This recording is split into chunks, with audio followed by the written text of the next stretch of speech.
Si Dina at ang Prinsipe. Noong unang panahon, may isang dalaga na sa taglay nitong kagandahan nabibighani ang lahat ng nakakita sa kanya. Marami ang nakapagsabi na may taglay siyang liwanag na para bang isa siyang anghel. Naaamoy ng mga tao kahit sa malayo ang bango ng kanyang mga damit na parang nilabhan ito sa napakaraming rosas. Sinasabi ng lahat na nakakausap niya na siya ang pinakamagandang boses sa buong mundo. Siya si Dina. Anak siya ng tagagawa ng pabango. Isang araw, napadaan doon ang prinsipe ng buong kaharian at nalanghap niya ang napakabangong amoy ng rosas na agad na nakapagpatigil sa kanya. Noong ding mga oras na yun, lumabas naman si Dina sa hardin at nakita siya ng prinsipe. Napaibig siya dito sa unang sulyap pa lamang. Umuwi siyang walang ibang nasa isip kundi si Dina at wala ng iba pa. Mahal, anong nangyayari sa anak natin? Kailangan natin siyang kausapin. Kaya naman pinuntahan nila sa kwarto ang kanilang anak. Anak, ano bang nangyayari sa'yo? Nakikita naming hindi ka na aktibo dito sa palasyo. Hindi ka na rin nakikipagkaibigan. Ilang araw ka nang hindi kumakain, iho.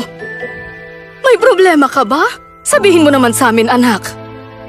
Patawarin niyo po ako, ama, ina, pero hindi ko maalis sa isip ko ang anak na tagagawa ng pabango. Hindi siya prinsesa, pero siya ang pinakamagandang babaeng nakita ko sa buong buhay ko. Mahal na mahal ko na po siyang talaga. Ano naman kung hindi siya prinsesa? Kung mahal mo siya, ipapatawag ko agad ang tagagawa ng pabango para humingi ng permisong magpakasal sa'yo. Talaga po? Salamat po, ama. Teka, sandali! Ano yun, mahal ko? Alam kong pwede tayong humanga sa kagandahan ng isang tao. Pero may mas importante pang bagay bukod dito. Kung sakali bang mawala ang kanyang kagandahan, mamahalin mo pa rin ba siya, anak?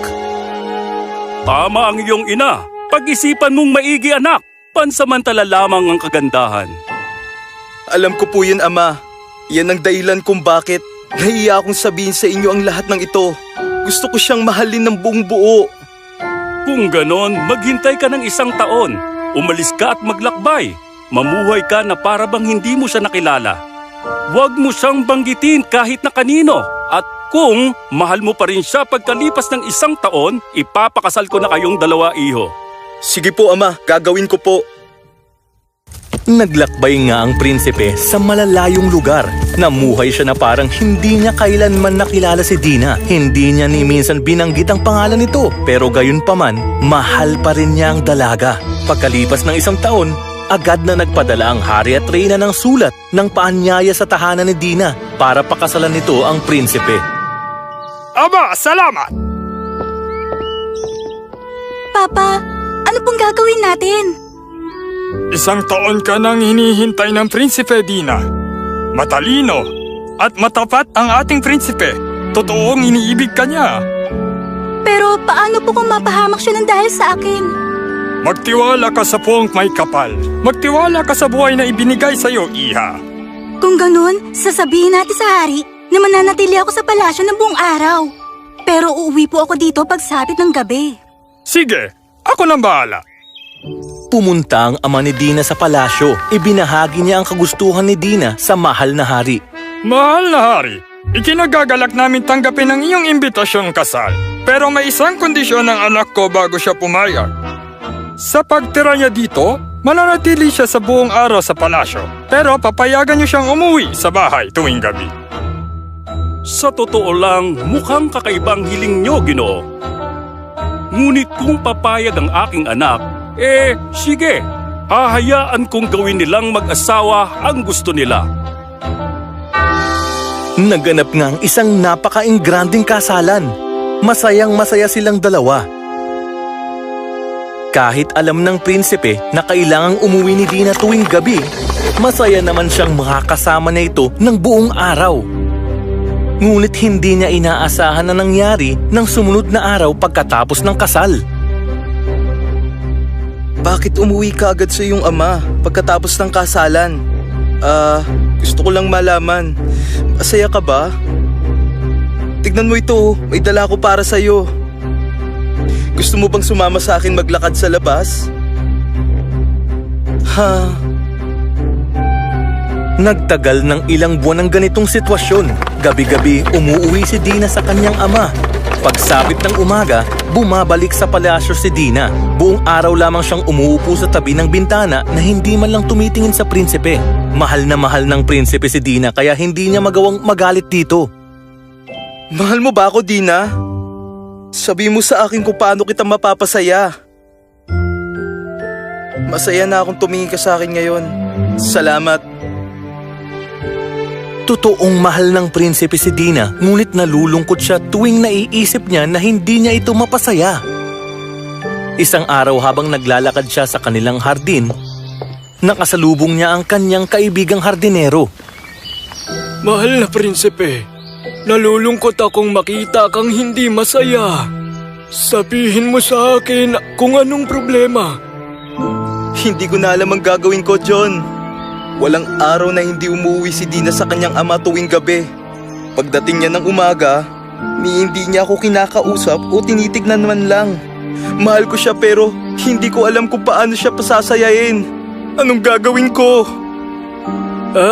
Meron akong bagay na makakatulong sa'yo. Dalhin mo ito, mahal na prinsipe. Ihalo mo sa tubig ang laman ng pulang bote. Kapag ininom mo ito, maglalaho ka at walang sino man ang makakakita sa iyo. At kung gusto mong bumalik sa dati, uminom ka naman ng tubig na hinaluan nitong laman ng berdeng bote. Huwag mong kakalimutan ng sinabi ko sa inyo. Maraming salamat, John. Kinagabihan, ginamit ng prinsipe ang pangpalaho. Sumakay siya sa karwahe kasama si Dina na pauwi sa kanyang ama.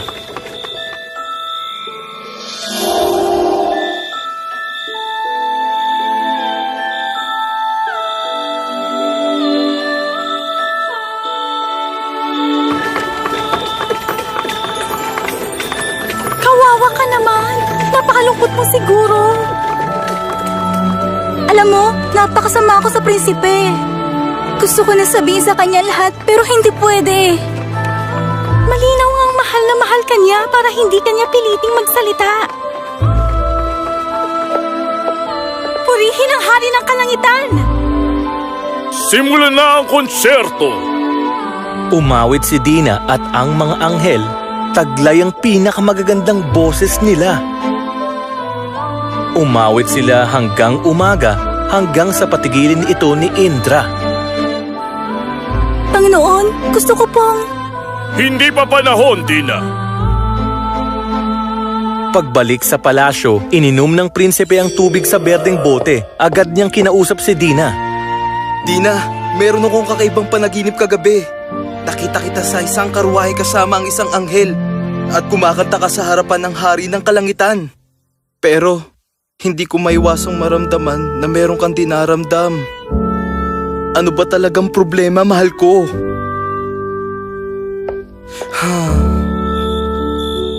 Nang gabi ding yun, muling nagpalaho ang prinsipe at sumama kay Dina pauwi sa kanyang ama. Naghihintay sa kanya ang anghel at ang gintong karwahe. Mukhang higit na mas malungkot ka ngayon kaysa dati Nakikita ko naghihirap ang prinsipe. At wala akong magawa para tulungan siya ngayon. Mahal mo ba talaga siya, Dina? Higit pa sa buhay ko. Pero hindi ko pa rin ito masabi sa kanya. Sandali pa at nakarating silang muli sa palasyo ng kalangitan. Nang gabing yun, napuno ng magagandang dekorasyon at diamante ang bulwagan ng kalangitan. Sa gitna nito, naroon pa din ang malaking sulo katulad ng nakaraang gabi. Purihin ang hari ng kalangitan! Simulan na ang konserto! Umawit muli si Dina at ang mga anghel. Ito na yatang pinakamagandang boses na pwede mong marinig. Umawit sila hanggang umaga, hanggang sa patigilin ito ni Indra. Panginoon, kasi po... Hindi pa maaari, Dina! Pagbalik sa palasyo, ininom ng prinsipe ang tubig sa berdeng bote, muli niyang kinausap si Dina. Dina, nanaginip ako ulit ng kakaibang panaginip kagabi. Nakita kita na sa isang karwahe kasama ang isang anghel at kumakanta sa harapan ng hari ng kalangitan. Pero napakalungkot mo, malungkot para sa isang taong mahal mo. Bakit ka malungkot, mahal ko? Ikinagulat ito ni Dina. Matsagang nag-antay ang prinsipe at sa wakas, nagsalita na rin si Dina. Totoo bang napanaginipan mo to lahat? Parang ganun na nga. Mahal kita, Dina. Sabi mo sa akin ano bang nagpapahirap sa'yo. Kung talaga mahal mo ko, huwag mo na ako susundan ngayong gabi, naintindihan mo? Sige, ikaw ang masusunod. Nang gabing iyon, hindi nga sumabay ang prinsipe kay Dina. Sumakay silang muli sa gintong karwahe. Dina! Kinausap mo ba talaga siya ngayon? Oo. Alam mo bang ibig sabihin nun? Bahala na. Nang gabing iyon, umawit sila ng buong gabi sa palasyo sa kalangitan. Kinaumagahan ng patigilin ni Indra ang konsyerto. Panginoon, ano po? Hindi pa! Nakipag-usap ako sa kanya. Ano? Kahit alam mong... Na kapag kinausap ko ang asawa ko, bago pa man magkaapoy ang sulo sa pag-awit ko, mawawala ang kagandahan ko at kabataan ko. Oo! Pero ginawa mo pa rin? Mahal niya ako at mahal ko din siya. Hindi ko na kayang nakikita siyang nahihirapan. Mas maigi pang mawala ang iniingatan kong ganda at iwanan niya kesa naman magkasama kami pero nasasaktan ko lang siya. Kung ganon, sige. Pagsapit ng umaga nang muling puntahan ng prinsipe si Dina, nakita niyang nasa sulok ito at hindi humaharap sa kanya. Tinawag niya ito. Dina? Humarap si Dina. Iba na ang itsura at hindi na tulad ng dati. Wala na ang kislap sa kanyang muka at puno na ito ng peklat. Patawarin mo ko. Nasa ilalim ako ng sumpa na kapag kinausap ko ang asawa ko, bago maapuyan ang sulo sa aking awit, mawawala ang aking kagandahan. Ngunit hindi ko kayang saktan ka na matagal. At ngayon, heto na ako. Sa wakas, kinausap mo din ako. Nagawa mo talikuran ng kagandaan mo para lang sa pag-ibig mo sa akin, Dina. Hindi na nagbago ang tingin ko sa'yo. Mahal kita! At mananatili kang pinakamagandang babae sa aking paningin. Ito ang apoy ng tunay na pag-ibig na marunong magsakripisyo. Hindi nagtagal, bumalik sa dati si Dina. Dina, nagbalik ka na! Patawad dahil nasaktan kita. Ngayon, hinding-hindi na kita iiwan kahit kailan.